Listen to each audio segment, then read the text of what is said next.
Hello friends, কেমন আছো সবাই? আশা করছি সবাই ভালো আছো। আমি রাত্রি আর পি অনুষা লাইফস্টাইলে সবাইকে স্বাগত জানিয়ে নতুন একটি টিপসের ভিডিও আবারও নিয়ে চলে এসেছি। নতুন টিপস পেতে অবশ্যই আমার চ্যানেলটি সাবস্ক্রাইব করে পাশে থাকবেন। ভিডিওটি দেখে অবশ্যই একটা লাইক দিয়ে দেবেন। চলুন তাহলে দেখে নিই প্রথম টিপস। বন্ধুরা দেখুন, আমরা যখন রান্না করি তখন শাড়িতে আমাদের প্রায় সময় দেখা যায় তেল ছিটে পড়ে, বা খাওয়ার সময় দেখা যায় জামাতে, কাপড় জামাতে তো তেল পড়ে বা তরকারি পড়েই যায়। তখন আমাদের কিন্তু অনেকটাই সমস্যা হয়ে যেতে পারে যে তেল দাগটা আমরা কিভাবে তুলব। তার জন্য দেখুন বন্ধুরা, আমি কিন্তু যে টি শার্টটা নিয়েছি তার মধ্যে যেখানে তেলটা পড়েছে সেখানে আমি 1 চামচের মতো আটা দিয়ে দিয়েছি। আটা বা ময়দা যে কোনো কিছু দিলেই আমাদের হয়ে যাবে। আটা বা ময়দা কিন্তু তেল দাগ তুলতে অনেকটাই সাহায্য করে। আর দেখুন বন্ধুরা, 5 মিনিটের জন্য রেখে দিয়েছিলাম। দেওয়ার পরে আমি চামচটা দিয়ে তেল যেখানে পড়েছে সেখানে খুব ভালো করে কিন্তু এইভাবে করে নিচ্ছি দেখুন। আর এইভাবে একটু করে নেওয়ার পরেই দেখা যাবে কিন্তু তেলের দাগটা খুব সহজেই আমাদের উঠে গেছে। আর এই তেলের যে জামা বা শাড়িতে পড়েছে, শাড়ি ও জামাটা কিন্তু আমাদের বাদ দিতে হবে না। খুব সহজেই কিন্তু আমরা তেলের দাগটা বাড়িতেই তুলে নিতে পারবো। আর একটা ব্রাশ দিয়ে আমি একটু ঘষে দিচ্ছি ওই জায়গাটায়, কয়েক মিনিট লাগবে মাত্র। তারপরে কিন্তু আমাদের তেলের দাগটা খুব সহজেই উঠে যাবে। আমি আটাগুলো নিয়ে একটু ফেলে দিচ্ছি, আর যেভাবে জামা কাপড় একটু কাচার সময় ওকড়ায় তো সেভাবে আমি হাত দিয়ে কিন্তু ডলে দিচ্ছি দেখুন। তো এইভাবে একটু সময় ডলে দেওয়ার পরে আমি কিন্তু জল নিয়েছি একটা পাত্রে করে, তো জল দিয়ে আপনাদেরকে ধুয়ে দিচ্ছি। জল দিয়ে ধোয়ার পরে কিন্তু এখান থেকে দাগটা সহজেই চলে যাবে। আপনারা বুঝতেই পারবেন এইভাবে যদি আপনারা টি শার্টে বা কোথাও তেল লেগে যায় সেই জায়গাটা কিন্তু পরিষ্কার করে নিতে পারবেন সহজেই। টিপসটা কেমন লাগলো অবশ্যই আপনারা কমেন্ট করে জানাবেন। ভালো লাগলে একটা লাইক দিয়ে চলে দেবেন। আসছি পরের টিপসে। আর এখানে আমি একটা নিয়েছি মিক্সার গ্রাইন্ডার।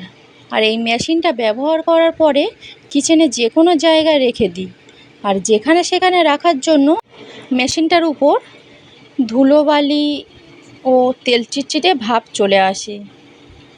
আর সবথেকে বড় কথা হলো, আমাদের রান্নাঘরে অনেক সময় আরশোলা টিকটিকি এগুলো থেকে থাকে। তার বাচ্চাগুলো যে ছোট ছোট একদম বাচ্চা হয়, সেগুলো এই মিক্সচারের যে ফাঁক এই অংশটা এগুলো আছে, এই এর ভিতরে ঢুকে যেতে পারে।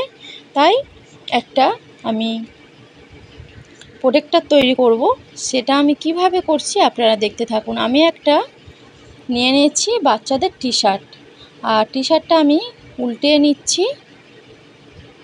আর আপনারা চাইলে এই টি শার্টটা বড়দেরও নিয়ে নিতে পারেন। আমি বাচ্চাদের একটা টি শার্ট নিয়ে নিয়েছি। নিয়ে এখন আমি কি করছি দেখুন। আর এটা এখন নিয়ে আমি যে গলার যে অংশটা আছে ফাঁকা অংশ, ওটা আমি ভালো করে এভাবে গুঁড়িয়ে নিচ্ছি। আর হাতের অংশটা একইভাবে আমি ওর সঙ্গে নিয়ে নেব। নিয়ে আমি একটা গার্ডার নিয়ে নিয়েছি, বড় দেখে গার্ডার নিয়েছি, কেননা গেঞ্জিটা একটু মোটা ভাঁজ করার পরে হয়েছে, ওই জন্য বড় দেখে গার্ডার নিয়ে এভাবে আমি করে দিচ্ছি। আর দেখুন কত সুন্দর একটা প্রোটেক্টর তৈরি হয়ে গেছে। আর এটা এখন আমি উল্টে দিচ্ছি।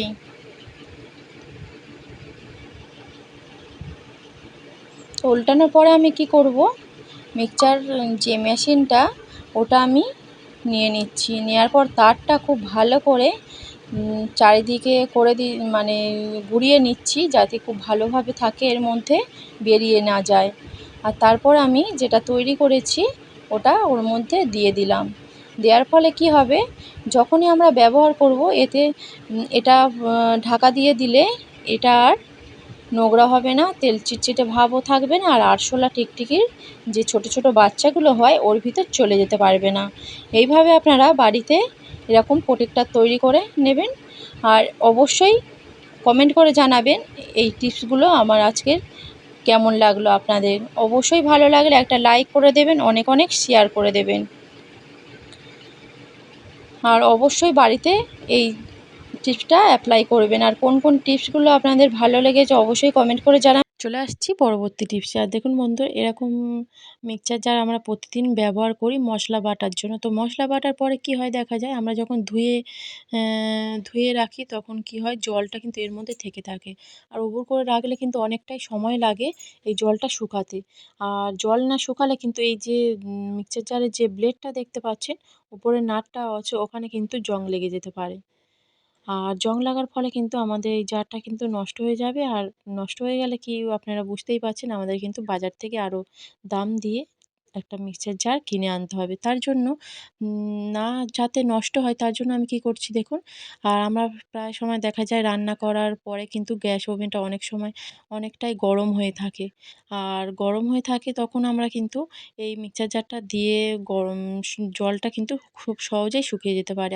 অথবা যখন আমরা রুটি করব তখন কিন্তু এই রুটি করার তাওয়াটা কিন্তু গরম থাকে, ওতে দিলেও হবে, কিন্তু সবসময় তো আমাদের আর রুটি করা হয় না। তাই যখন আমরা রান্না করব তখন যদি আমরা দিয়ে দিই, খুব সহজেই মিক্সচার জারের জলটা শুকিয়েও যাবে, খুব ভালোও থাকবে, নষ্ট হবে না। ভিডিওটা এই পর্যন্ত রাখছি। যে যেখানে আছেন ভালো থাকবেন, সুস্থ থাকবেন।